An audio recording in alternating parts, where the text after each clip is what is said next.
હું મચ્છર જેવો થઈ ગયો છું. શિક્ષાપત્રીમાં હાવ શિવ ને નારાયણ નું એકાત્મપણું જાણવું હા એવું એક વાક્ય છે. હા ખબર નથી પડતી કે ચાલો કહું તો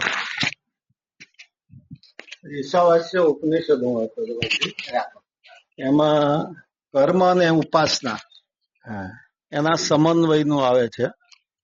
સંભૂતિ અસંભૂતિની જો તમે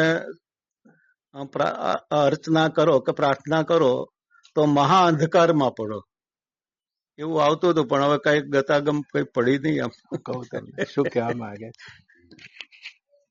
ચાલો બધા પૂછી લો. આજે બધા લાકડા બાળી દો, એક જ તારમાં લઈ લો બધા. બોલો પૂછો જ. એ તો કાલે આવશે, પણ તમે મોરબી થી ક્યારે આવશો?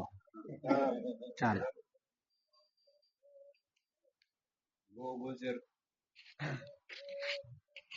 ગોચર જ્યાં સુધી ધારામાં આવશે જાય લઈશું. હા ગો ગોચર જહાં લગી મન જાય. એ બધી માયા. હા અમારા સ્વામીજી એમ કહે. હા અને એનો પ્રભાવ એટલો પ્રબળ હોય કે તમને ખેંચી જ જાય. ખેંચી જ જાય ને. એનો ઉપાય એવો કોઈ પ્રબળ હોવો જોઈએ કે હશે હા છે ને કે જેમાંથી કાઢી અને આ બ્રહ્મનો સ્પર્શ કરાવી શકે. હા ચાલો બસ ને છે ને કઈ ડોક્ટર. ઈશાવાસ્ય ઉપનિષદ એમ કે છે, આ શ્લોક એવો છે, આ રોજ ગાવાનું ઉપનિષદ છે, 20 મંત્રોનું રોજ ગાવું જોઈએ, રોજ પ્રાર્થના છે. એમાં એમ કે છે, જે પૂછ્યું છે જ કહું. એમને જે પૂછવું હતું ને એ આ પૂછવું હતું કે અજ્ઞાની અંધકારમાં છે. પેલું તમારે પૂછવું હતું ક્યાં ગયા? પૂછી લો ને. તમારો કોઈ પ્રશ્ન હતો હમણાં પૂછતા હતા, જોડે લઈ લો. શું હતું?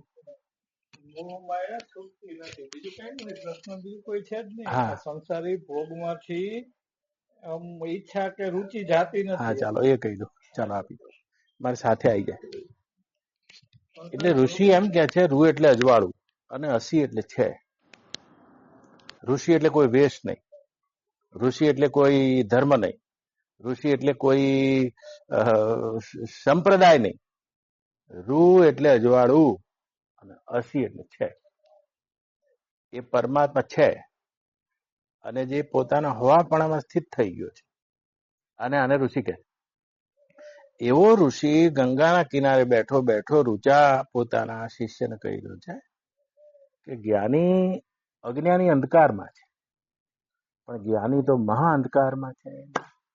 આ બહુ મોટી ઉપનિષદની ઋચા છે. એમ કે છે જ્ઞાની અજ્ઞાની અંધકારમાં છે, આપણે બધા અંધકારમાં છે. એ અજવાળામાં રહેલો ઋષિ એમ કહી રહ્યો કે અજ્ઞાની અંધકારમાં છે, પણ જ્ઞાની મહા અંધકારમાં છે. અરે રે. અને આ ઋચાનો જયારે ખોલ ના કરીએ ને ત્યાં સુધી ઋષિનો આપણને જવાબ જડે એવો નથી. કર્મનો ઉપાસનાની વાત તેને ઉપર કરી છે. પહેલા કર્મની ઉપાસના કરી દીધી. ઈશાવાસ્યમિદં સર્વમ યત્ કિંચિત જગત્યામ જગત્તેન ત્યક્તેન ભુંજિતા મા કૃતઃ કશ્ય સ્વિદ્ધનમ કુર્વન્નેવે કર્માણિ જીજીવિષેત સતમ સમા. એ બધા શ્લોકો ઉપર કહી દીધા. પણ આ પત્તા આ બોલ્યા છે, એ તમારે મને પૂછવું છે, એટલે મંડાણ નથી કરતો અને સીધો એના ઉપર આવું છું. કહી શકું છું તમને, પહેલા શ્લોકથી કહી શકું કે ઋષિ કઈ જગ્યાએ મૂકવા માંગે છે. 20મા શ્લોકે હું કહી શકું તમને.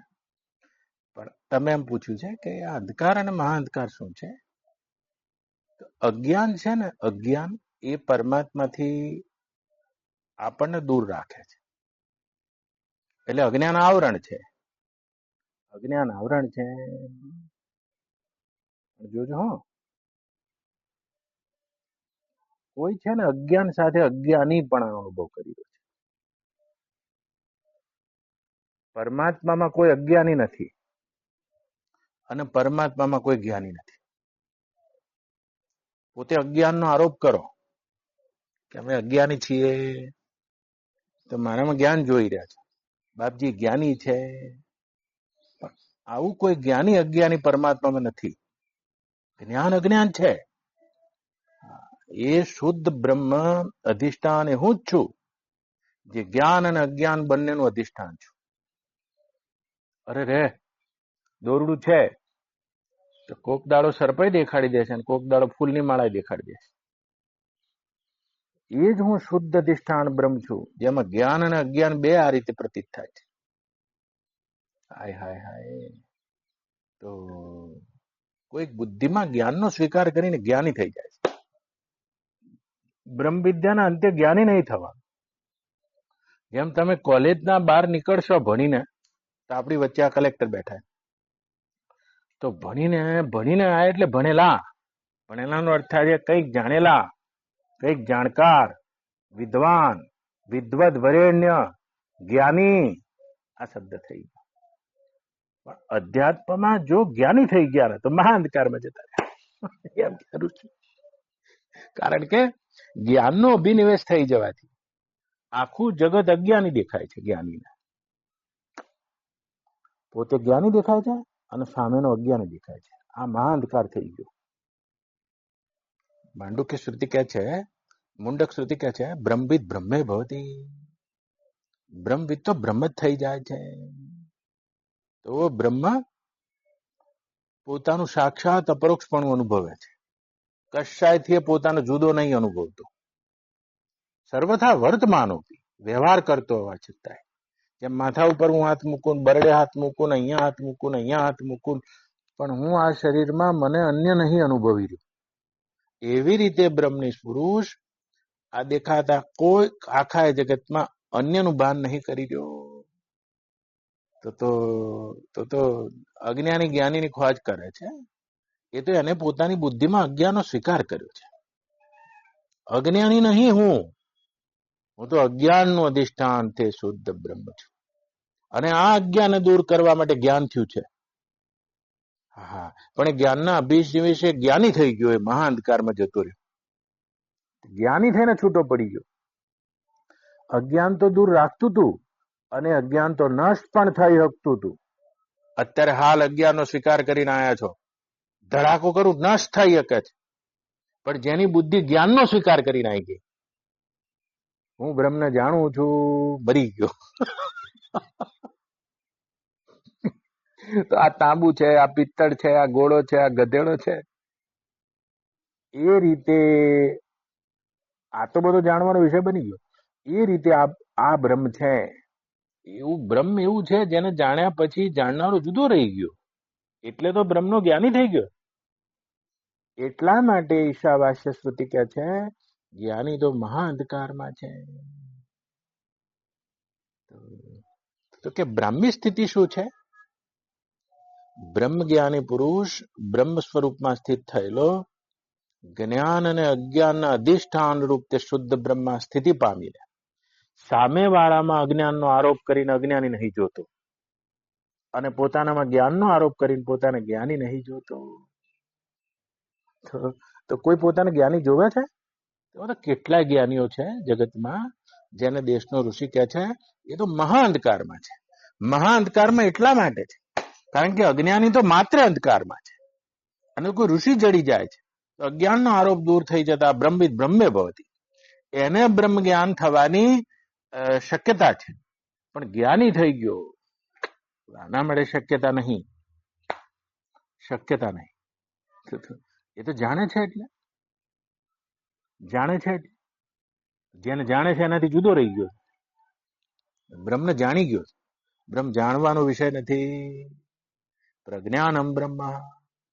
સર્વ જાણ છૂટી જતા જે જાણ બચે છે, આ શુદ્ધ જાણ સાથે બ્રહ્મ જ્ઞાનીની એકતા છે. અને એને કહે છે ઋષિ. રૂ એટલે અજવાળું, નસી એટલે છે. એ પોતાના હવાપણામાં સ્થિત થઈ ગયો. તો કે એની સ્થિતિ કેવી થઈ જશે? અજ્ઞાની નહીં બાળતો કે બોલે કોનો ઉપદેશ કોને હાલે છે? ઉપદેશ કોના? અજ્ઞાની પરત્વે બોલતો નથી, અજ્ઞાન પરત્વે બોલે છે. બસ. હે રામજી, તારી સામે બેઠેલો હું વશિષ્ઠ, એવું તારી દ્રષ્ટિની અધ્યારોપ સિવાય કાંઈ નથી. તો એ શુદ્ધ બ્રહ્મ જ છું. અને મારી સામે બેઠેલો રામ, એવું દ્રષ્ટિના અધ્યારોપ સિવાય કાંઈ નથી. અપવાદની દ્રષ્ટિએ શુદ્ધ બ્રહ્મ જ છે. પણ જ્યાં સુધી તારી બુદ્ધિમાં અજ્ઞાનનો સ્વીકાર છે ત્યાં સુધી ઉપદેશ છે. બધું તત્વાકાર છે. તો કોણ કોને કે? તમે મને મોટા માનીને આયા છો, એ આયા છો, એ ભૂમિકા સાચી છે કે તમે અજ્ઞાન દૂર કરવા માંગો છો. પણ જો હું મને મોટો માનું છું તો મહાઅંધકારમાં છું. મહાઅંધકારમાં એટલા માટે કે હું મને જ્ઞાની માનવા લાગ્યો. પતી ગયું. તો હવે થોડું તમે જૂના સત્સંગી જો, ઊંડો જતો રહું. 5 પ્રકારની અસ્મિ છે. અસ્મિ એટલે છું. પહેલી દેહોસ્મિ છે. દેહ છું. આસ્મિ તૂટતી નથી. પણ થોડું વેદાંત ભણો, થોડો વિચાર કરો, થોડો આત્મવિચાર કરો, થોડી પ્રક્રિયામાં આ દેહથી પૃથક અનુભૂતિ થાય છે. જીવોસ્મિ, હું તો જીવ છું.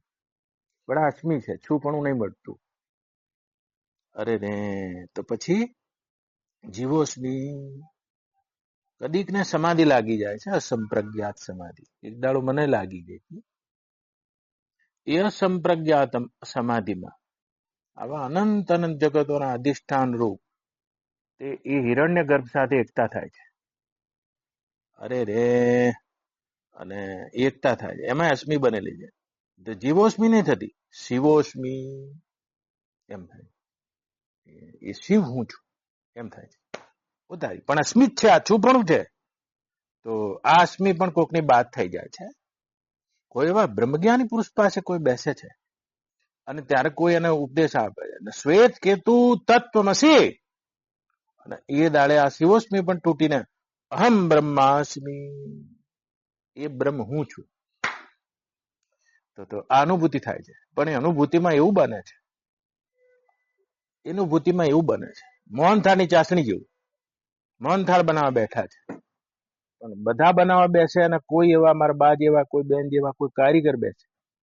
એક એવી ક્ષણ આવે છે ચાસણી બંધ કરવાની, અને અહમ બ્રહ્માસ્મિના ઉપદેશ વખતે કાં તો ગુરુની કચાશ, કાં તો શિષ્યની કચાશ. શિષ્યની કચાશમાં શું બને છે બાબુભાઈ? અહમ બ્રહ્માસ્મિ, એમાં જોર બ્રહ્મ ઉપર આવે અને અહમ વિલીન થઈ જાય. તો અસ્મિ કપાઈ જાય છે. પણ એવું નહીં થતું. જોર અહમ ઉપર આવી જાય છે, અને જોર અહમ ઉપર આવી જાય છે, અને બ્રહ્માસ્મિ, અહમના સ્તરે કોઈ બ્રહ્મ થવા માંગે છે. અરે, તો 5મી અસ્મિ છે, એને કહે છે જ્ઞાન અસ્મિ. જ્ઞાનોસ્મિ થઈ ગયું. બુદ્ધિમાં જ્ઞાન છવાઈ ગયું, હટ. અને એને ઈશાવાસ્ય ઉપનિષદ ઋષિ કહે છે, આવો જ્ઞાની જ્ઞાનોસ્મિ શિવ, તો જ્ઞાની મહાઅંધકારમાં છે. આ તો મહાઅંધકાર છે, દેશનો ઋષિ કહે છે. કદી પતે એવો નથી. કારણ કે સ્થૂળ શરીરની દેહોસ્મિ છે, સૂક્ષ્મ શરીરની જીવોસ્મિ છે, કારણ શરીરની શિવોસ્મિ છે, મહાકારણ શરીરની બ્રહ્માસ્મિ છે, અને પરમ કારણ શરીરની 5મા શરીરની જ્ઞાનોસ્મિ છે.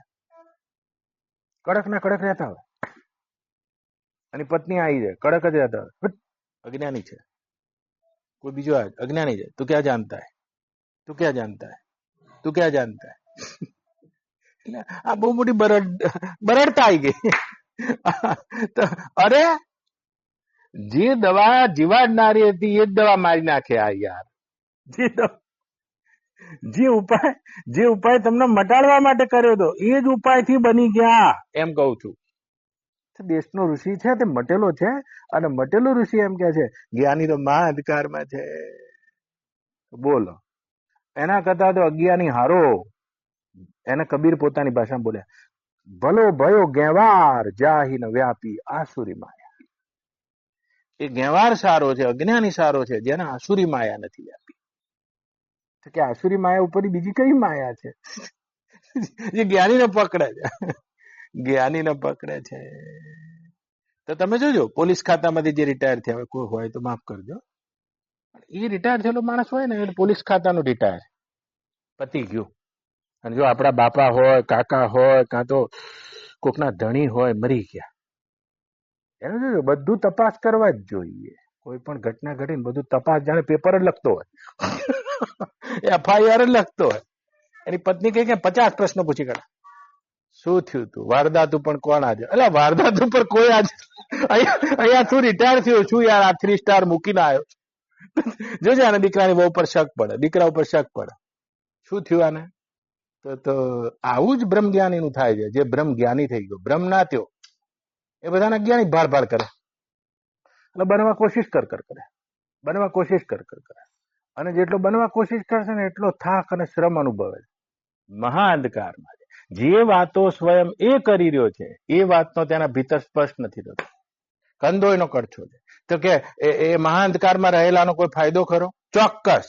મહા અંધકારમાં રહેલાનો આપણને એની પાસેથી શબ્દો સાંભળવા મળે અને ફાયદો થઈ શકે. સાંભળનારનો ફાયદો થઈ શકે, પણ કહેનારને કોઈ ફાયદો નથી, કારણ કે મહા અંધકારમાં એવા એક કદી ન સમાપ્ત થવા વાળા અંધકારમાં. આની જ્ઞાનોસ્મી કોણ કાપશે? એ કદી કાપે નહીં. ઓપરેશન કાચું રહી ગયું, ઓપરેશન કાચું રહી ગયું તો પોલીસ ખાતામાં છૂટો પડ્યો. જોજો, જેવો જ કોઈ શિક્ષક છૂટા પડ્યા હોય તમે જોજો, શિક્ષક માંથી જે છૂટા પડ્યા ને એને એક એવું જ હોય કે કોઈ પણ બોલે ને મારી સામે બોલે, એને એમ જ લાગે. બધાને આવે ચૂપ, બધા ચૂપ કરે આખી જિંદગી બાળકોને, અને પછી કોઈ પણ એના પત્ની કે કેવા આયા હોય, આજ બટાકાનું શાક નહીં બનાવવું, રીંગણનું બને, મારી સામે છે ને બોલે. એટલે અમે તમારી સામે નહીં બોલતા, પણ એક મગજમાં જ એને થઈ ગયું અમારી સામે બોલે. એવી રીતે બ્રહ્મ જ્ઞાનથી જે બરડ થયો છે એને આખું એ જગત અજ્ઞાની લાગે છે. તમને શું લાગે છે? આ જગત શું લાગે છે કહજો. ભગવાનના આપણા જેવા ભક્તો માટે આ જગત કેવળ ઈશ્વરની લીલા છે અને વિલાસ છે. જ્ઞાનવાન માટે પોતાના આત્માનું સ્વરૂપ છે, અને આપણા જેવા સાવ સાધકો માટે, જિજ્ઞાસુઓ માટે આ માયાનો વિલાસ છે. અરે વિચાર કરીને જુઓ તો સબ બ્રહ્મ ही ब्रह्म है, इसके अलावा कुछ नहीं, न मैं है, न तू है, न यह है, न वह है. એક જ અધિષ્ઠાન પોતપોતાની કરામતથી આ જ રીતે જ્ઞાન અને અજ્ઞાન વાળું થઈને ભાસે છે. જેમાં જ્ઞાન અને અજ્ઞાન નથી એમાં જ્ઞાન અને અજ્ઞાન ભાસે છે. જેમાં હું તું તે આવા ભેદ નથી તેમાં ભાસે છે. જેમાં જીવ અને ઈશ્વર નથી તેમાં ભાસે છે. તે અધિષ્ઠાનમાં જ્ઞાનવાન શાંત થઈ જાય છે. તો કાંટો વાગ્યો છે, અને તે કાંટો કાઢવા માટે નહીં નીકળે કાંટો, બીજો જ કાંટો લેવો પડે છે. કેટલી વાર કાંટા વાગે છે, અને કાંટો વાગે ત્યારે કાંટો લેવો પડે. પણ જે કાંટો વાગ્યો તો બા એને તો કાઢીને ફેંકી દેવાનો બાબુભાઈ. પણ જે કાંટાથી કાંટો કાઢ્યો તો એ કાંટાને ફેંકી દેવો પડે કે ના? વાગ્યો તો એ કાંટાને તો ફેંકી દઉં, પણ જે કાંટાએ મને કાંટો કાઢવા મદદ કરી હતી અને ચાંદીની ડબ્બીમાં વઢાવું અને ઠાકોરજીની મૂર્તિ હટાવીને આનો ફોટો મૂકીને આને ચાંદલા કરી અને રોજ આની આરતી ઉતારું, તો આ ના થઈ શકે. તો અજ્ઞાનને દૂર કરવા માટે જ્ઞાન વૃત્તિ છે, અને પછી જ્ઞાન અને અજ્ઞાન બે કાંટા ફેંકી દેવા પડે છે. પણ કે અજ્ઞાન તો નષ્ટ થયું, થોડું અજવાળું તો થયું, પણ જ્ઞાન જાલી પાડ્યું. અને એને ઉપનિષદનો ઋષિ કહે છે એ મહાઅંધકારમાં છે. ઈશાવાસ્યની આ ગજબ શ્રુતિ છે. તો આ જગતમાં જેટલા પણ દાર્શનિકો થયા, વિચારકો થયા, વિચારક જુદા છે, દાર્શનિક જુદા છે, અને ઋષિ જુદા છે.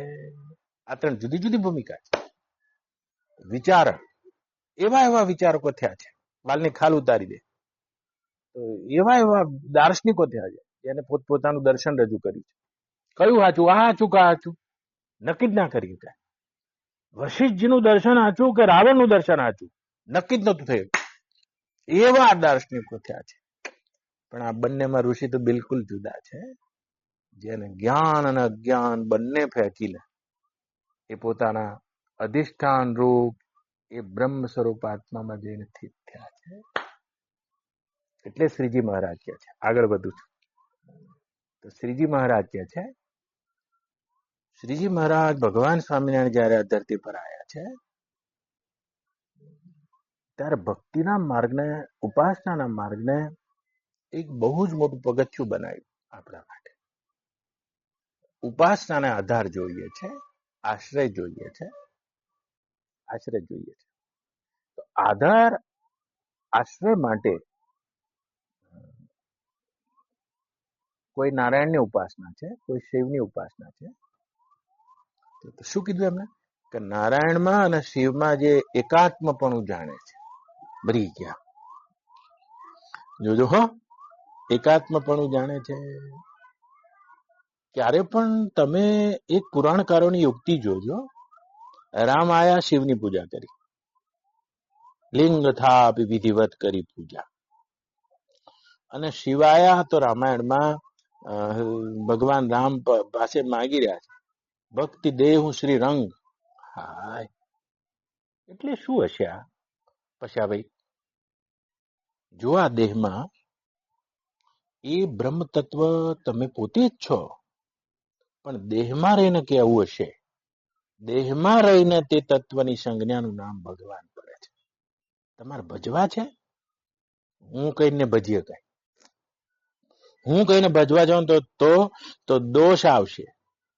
દોષ આવે છે. દેહની મર્યાદા, આકાશમાં મર્યાદા નહીં પણ ઘડામાં મર્યાદા. તો કે ભજનનો રસ લેવો છે તો તમારે એને તો એમાં ભગવાન કહીને ભજવા પડે છે. તો દેહમાં રહીને તે તત્વનું નામ સંજ્ઞા ભગવાન પડે છે. ભગવાન સંજ્ઞા પડે છે. હાય, તો જ્યારે દેહમાં રહેલા શિવ પાર્વતીનો ઉપદેશ આપી રહ્યા છે ત્યારે તે તત્વને નારાયણ કહી રહ્યા છે. અને દેહમાં રહેલા નારાયણ જ્યારે આયા છે ત્યારે તે તત્વને શિવ કહી રહ્યા છે. રામજીને પૂછ્યું તમે કોનું ભજન કરો? લિંગ થાપી વિધિવત કરી પૂજા, શિવ સમાન નહીં પ્રિય મોહી દૂજા. તો દેહમાં તમે હું કહેવા જશો ને, હું કહેવા જાય શિવજી તો એ નહીં કહી શકતા. ઈશત્વને પ્રાપ્ત છે તો પણ ભજન કરવું છે તો દેહમાં રહીને ભજન કરવું છે તો એ તત્વને ભગવાન કહેવા પડે છે. તો શિવ જયારે તત્વનો બોધ કરે છે ત્યારે એને નારાયણ કહી રહ્યા છે. નારાયણ જયારે તત્વનો બોધ કરે ત્યારે એને શિવ કહી રહ્યા છે. તો મારા આશ્રિતો હે જગતના લોકો, શિવ અને નારાયણમાં એકાત્મપણું જાણવું એમ કે છે. હાય હાય, એ પોતે પણ જયારે સ્વયં નારાયણો અને એ સ્વયં નારાયણ આ ધરતી ઉપર વિચરણ કર્યું છે ત્યારે કદી બોલ્યા શું કહો? સર્વનો સ્વામી છે એ નારાયણ છે એમ બોલ્યા છે. સ્વામી એટલે અધિષ્ઠાન, સ્વામી એટલે માલિક, સ્વામી એટલે સર્વાત્મા, સ્વામી એટલે સર્વત્ર, સ્વામી એટલે આદિ કારણ. સર્વનો સ્વામી છે તે નારાયણ છે. હું એને ભજું છું એમ બોલે. દેહમાં છે. હા, બ્રહ્મનિષ્ઠ પુરુષો કદીકને સામેની અજ્ઞાન ધારાને તોડવા માટે ઓકવાર ધારામાં આવીને બોલતા હોય છે. જયારે સામેવાળાનું આત્યંતિક અજ્ઞાન તોડવું હોય છે અને ત્યારે બોલતા હોય છે એ કોઈ નારાયણ નથી, સ્વયં હું જ નારાયણ છું બોલતા હોય છે. એમની આત્મમસ્તી છે. આવા અનંત અનંત બ્રહ્મા શિવ મારામાંથી અનેક અનેક રામ અને કૃષ્ણ જેમ પાણીમાં પરપોટા બની બની શાંત થઈ જાય તેમ થઈ જાય છે. આ એમની તત્વમસ્તી છે. એ નજીક બેઠેલા અને કોઈ આત્યંતિક અજ્ઞાન તોડવું હોય અને તેના માટે કરીને બોલે છે. બાકી જ્યારે બોલે છે ત્યારે એમ બોલે છે. હા, એ સર્વનો સ્વામી છે તે નારાયણ છે. ઈશારો છે, એ ઈશારો તૂટી જશે તો મારા માટે નારાયણ છે, તમારા માટે શિવ છે. તો મારા માટે શિવ છે, તમારા માટે નારાયણ છે. જેવા ઝઘડા મટતા હશે. પાછી ઈશાવાસ્ય ઉપનિષદ આવી ગયું. આ તો બધા મહા અંધારામાં છે. આ મોટા મહા અંધારામાં પડ્યા દેશનો ઋષિ. લે હવે આ તો આપણે સારું છે, હજુ આપણે એટલા કટ્ટર નહીં તો વૈષ્ણવ સંપ્રદાય છે તેમાં ઠાકોરજીના કપડા શિવડાવવા એમ ના કહી શકાય, ગળાવવા કેવું પડે. અને જો તમે વૈષ્ણવ ધર્મમાં દીક્ષિત હોય તો તમે એમ કહો કે ઠાકોરજીના કપડા શિવ્યા ને, શિવ બોલી જાઓ 3 દાડા ઉપવાસ કરવો પડે. નકર ઠાકોરજીને હવેલીમાં ઘૂસવા ના દે. ભલે તમે લાખ રૂપિયાનો ઠોર આલ્યો હોય તો ના ઘૂસવાડે. 3 દાડા અપ્પા કરજો. લાખ રૂપિયાનો ઠોર લાવો અને તમે નકરા તેલમાં ખાઓ ને અમે નકરા ઘીમાં ખાઈએ અને અમે તમને લઈ જઈશું. વલ્લભના વંશજો એ કદી ના બની શકે. વલ્લભ તો સાચું કહીને ગયા છે. શ્રીજી મહારાજ તો હા સાચું કહીને ગયા છે. એ શું કહીને ગયા છે કહો? તમે સ્ત્રીને ના જોતા. આ નિંદા નથી હો, મારું આત્મનિવેદન છે. મારું આત્મનિવેદન. તમે સ્ત્રીને ના જોતા, તમે એટલા નહીં ભડકો. એમણે એમ કીધું છે તમે સ્ત્રીમાં સ્ત્રીને ના જોતા. આ બહુ ધીમી પ્રક્રિયા છે. ધીમી. સ્ત્રીમાં સ્ત્રીને ના જોતા. સ્ત્રી કદી બહાર નથી. સ્ત્રી તો તમારી વૃત્તિમાં છે. અને વૃત્તિમાં છે તો તમે લાખ ના જોવા પ્રયત્ન કરો તો તમને દેખાશે. ક્યારે ખોટું કીધું છે એમને? એમને હાથ ઊંચા કરીને કીધું છે કે સર્વનો સ્વામી છે તે નારાયણ છે. એને ભજું છું એટલે હું માં ભળ્યો છું. એ હું જ છું. હા હા. અને પ્રવર્તાવતા ત્યારે સંપ્રદાયવાદ ના બની જાય ત્યારે બોલ્યા કે નારાયણમાં અને શિવમાં એકાત્મપણું જાણવું. મારા આશ્રિતો એકાત્મપણું જાણવું. મને ભજનારા મારા આશ્રિતો નારાયણનું ભજન કરનારા. કોઈ પણ દેવ દર્શન આવે તો મસ્તક નમાવવું, તેને ફૂલ ચડાવવા. ભગવાન શ્રીજી મહારાજના વચનો છે. અમારા સ્વામી હતા અને મારી ગળથુથી છે. વચનામૃત મારી ગળથુથી છે. આ ઘણા સમયથી બોલ્યો નથી. તેના કોઈ પણ પ્રકરણના નંબર સાથે ગઢડા પ્રકરણના ફલાણા પ્રકરણમાં શ્રીજી મહારાજ આમ બોલ્યા છે. ત્યાંથી વાત એ મારી જૂની ગળથુથી અનકોન્શિયસમાં ઉતરી ગયેલી. તો કે તો એ દેવ મંદિરમાં દર્શન કરવું જોઈએ, શિવ મંદિરમાં જવું જોઈએ, આમ કરીને વાત કરી. દેવને નમાવવું જોઈએ એટલે શું? મસ્તક નમાવવું જોઈએ. સબ કશું સત માનીએ જે જાકો વ્યવહાર.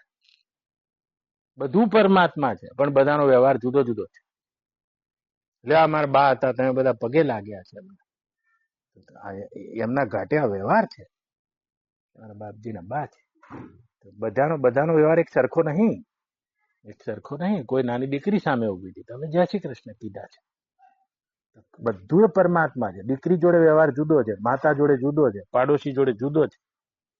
તો બધા ઘાટમાં પરમાત્મા છે. પણ આ દેવતાનો ઘાટ છે. બોલો શું વ્યવહાર કરશો? આ દેવતાઓ છે તો પરમાત્માના વિશેષ અંશ છે. તમે ગમે એવા બ્રહ્મનિષ્ઠ પુરુષ હોય તો તમારે માથું નમાવવું જોઈએ. આત્મા તો એક જ છે પણ વિશેષ ઘાટે છે. આત્મા એક જ છે. આમ ચાલતા ચાલતા જતા હતા એક ભાઈ અને રસ્તામાં હાથી આવતો હતો.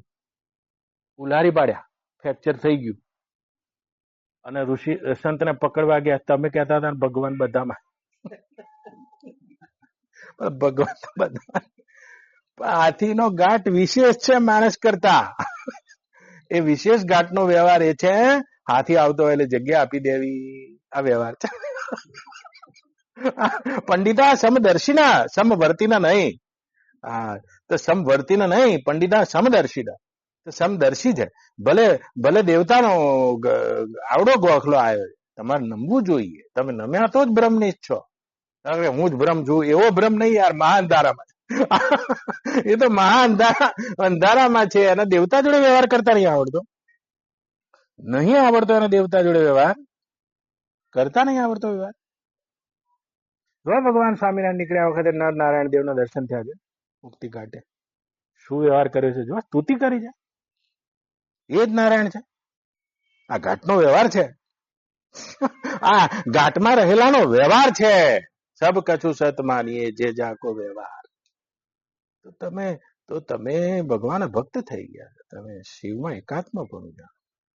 તમે શિવ બોલવામાં કાચા ના પડી જતા એમ ભગવાન શ્રીજી મહારાજ કે છે. આ ત્રીજો પ્રશ્ન આમનો. ભોગ છૂટતા નથી. જુઓ વિકે પટેલ, ભોગ અને ભજન શરીરની અપેક્ષાએ છે. નહીં તો હું તો છું જ. હું મારા સ્વરૂપમાં આવું ને તો ભજન શેનું? આ રહ્યું ને. અને ભોગે છે ને શરીરની અપેક્ષાએ. બહાર જવું તો ભોગ છે, ભીતર આવું ભજન છે. મારામાં આવી જવું તો બે છૂટી જશે. આ તો શરીરની અપેક્ષા છે કે ભોગ છૂટતા નથી તો ભજન વધારો. ભજન વધારો. કિમ લક્ષણમ ભજનમ રસનમ લક્ષણમ ભજનમ. ભગવાન શંકરાચાર્યને કોઈ પૂછ્યું કે ભજનનું લક્ષણ શું છે? રસનમ લક્ષણમ. ભીતર તે રસની સૃષ્ટિ થવી. વધારો, નામ વધારો, જપ વધારો, પૂજા વધારો, પાઠ વધારો, ધ્યાન વધારો, સમાધિ વધારો, સંતોનો સંગ વધારો, ભગવાનની લીલા કથાનું શ્રવણ વધારો, વર્તીને અંતર્મુખ કરીને ભોગ ઐશ્વર્ય પ્રસક્તાનામ અભ્યત ચેતસામ વ્યવસાય આત્મિકા બુદ્ધિ સમાધોન વિધિ. હે અર્જુન, આ ભોગ અને સંગ્રહના ચક્કરમાં પડેલી એવી વ્યવસાયાત્મિકા બુદ્ધિ કદી સમાધિને પ્રાપ્ત થતી નથી. શરીરની અપેક્ષાએ ભોગ છે તો ભોગ જ્યાં સુધી રસ જોઈએ છે ત્યાં સુધી ભોગ છે, બાર ગોતી છે. અને શરીરની અપેક્ષાએ ભજન છે. હા હા, શરીરમાં છો ત્યાં સુધી રસ માટે બે માંથી એક કરવું પડશે. કાં તો ભોગ કરો કાં તો ભજન કરો. અને જો પોતાનામાં આવી ગયા તો બે છૂટી જશે. દેહ છતાં જેની દશા વર્તે દેહાતીત તે જ્ઞાનીના ચરણમાં હો વંદન અગણિત. તો કે એનું ભજન છૂટી જાય છે.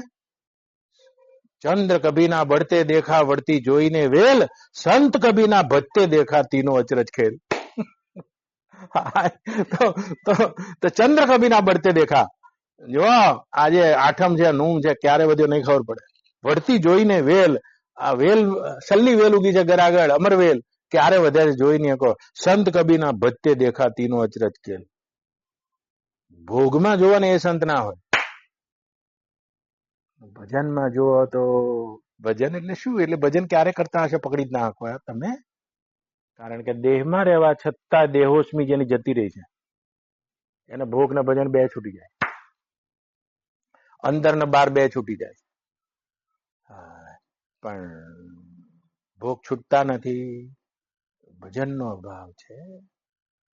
બસ તો કે ભજનનો રસ આવશે તો શું થશે?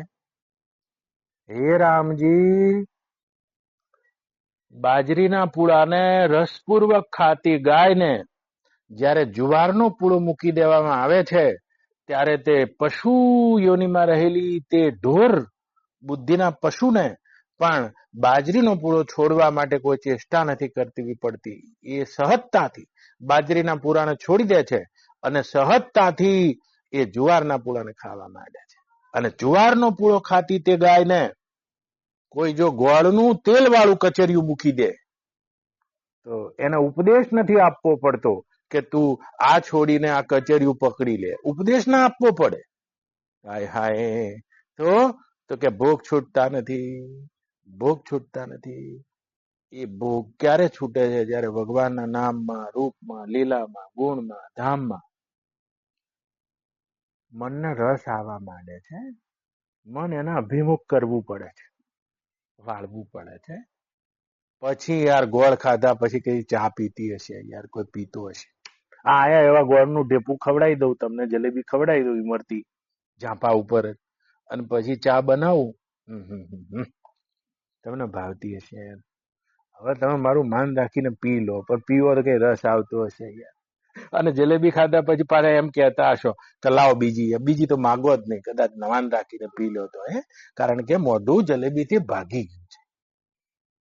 એમ ભગવાનના નામ, રૂપ, ગુણ, લીલા, ધામ એ પોતાના એ પરમાત્મ આત્મ સ્વરૂપ ભગવાનની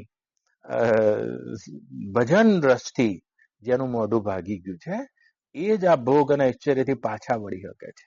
યાદ રાખજો, ભોગ કેટલાય પ્રકારના છે. ઇન્દ્રિયોના વિષયો ભોગ છે. આ તો બહુ સ્થૂળ છે, બહુ સ્થૂળ છે. તો ભોગ આવશે ત્યાં સંગ્રહ આવશે. હવે જુઓ, મારી પાસે 5 કરોડ 25 કરોડ 50 કરોડ 100 કરોડ આ ભોગ છે. તો આ ભોગ છે. પછી માન સન્માન ભોગ છે. જેમ આપણને કારેલાનું શાક કડવું લાગે છે એમ અપમાને કડવું લાગે છે. અત્યારે બાળના મોટા સંત બનીને જઈએ આપણે ક્યાંક ને કોઈક 4 જોડા ધબકારી દે.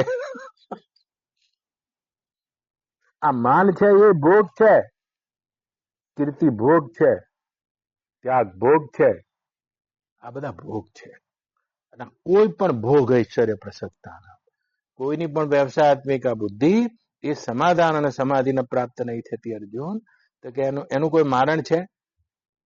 ઝેરનું મારણ ઝેર છે અને ભોગનું મારણ ભજન છે. બડાના ચાહીએ. ભજન એટલે આ કિનારે આવતા રહ્યા. ભોગના કિનારેથી એકદમ પોતાના સ્વરૂપમાં ન જઈ શકો, પણ ભજનના કિનારેથી પોતાના સ્વરૂપમાં જતા વાર નહીં લાગે. ભજનાનંદી પુરુષને પોતાના સ્વરૂપમાં જતા એક ક્ષણ લાગે છે. હાવ પોતાના સ્વરૂપમાં સ્થિત થઈ જાય છે. કોકને ભજન બે છૂટી જાય છે. તો કે એની સ્થિતિ કેવી થાય છે? તો કે એની સ્થિતિ કેવી થાય છે બા? તો જલેબી ખાઈ ગયા, ચા નહીં ભાવતી, પણ જલેબી ભાવે છે. હાય હાય, તો આઈએ દાડે એમ જ થાય કે ચા ના હાલે થારું, જલેબી હાલે થારું બા. પણ તો કે બ્રહ્મજ્ઞાનીની સ્થિતિ કેવી થાય છે? ભોગ ને ભજન બે માંથી રસ સૃષ્ટિ જતી રહે છે. તો કે રસ સૃષ્ટિ શેમાં આવી જાય છે? मिश्री को मेरू भयो कीट मध्य कराय, भुवन में भोजन मिल्यो बाहर क्यों भटकाय, आनंदो ब्रह्मेति व्यजानात. ઉપનિષદ કહે છે એ તો રસનું પીઠું જ થઈ જાય, સ્વયં રસ થઈ જાય છે. રસનો ભોગતા નહીં રહેતો, રસ થઈ જાય છે, રસ થઈ જાય છે. આ સ્થિતિ થઈ જાય છે એના ભોગ અને ભજન બે. તો કે એની સ્થિતિ કેવી થાય છે? ગીતામાં બોલ્યા ભગવાન. એ સમાધિ અવ્યવસાત્મિકા બુદ્ધિની જે સમાધાન પ્રાપ્ત પ્રજહાતી અદા કામાન સર્વાન પાર્થ મનોગતાન આત્મન તુષ્ટા સ્થિત પ્રજ્ઞસ્તદોચ્યતે. એ આત્માથી આત્મામાં તુષ્ટ થયેલો સ્થિત પ્રજ્ઞ તું જાણ. ભોગ ને ભજન બે છૂટી જાય છે. આવો થઈ જાય છે, આવો થઈ જાય. ઓમ પૂર્ણમદ પૂર્ણમિદમ પૂર્ણાત પૂર્ણમુદચ્યતે પૂર્ણસ્ય પૂર્ણમાદાય પૂર્ણમેવાવશિષ્યતે. ઓમ શાંતિ શાંતિ શાંતિ. હરિ ઓમ. શ્રી ગુરુભ્યો નમઃ. હરિ ઓમ. તો બુદ્ધિની કોથળીમાં જ્ઞાન ભરવું જ્ઞાન ભરવું જ્ઞાન ભરવું ના. એ બ્રહ્મ જ્ઞાન એવું જ્ઞાન છે મારા બાબુભાઈ, જેમાં બુદ્ધિની કોથળી ફાટી જાય છે. અને બુદ્ધિની કોથળીમાં જે ભરેલું જ્ઞાન છે એ અલ્પ જ્ઞાન છે.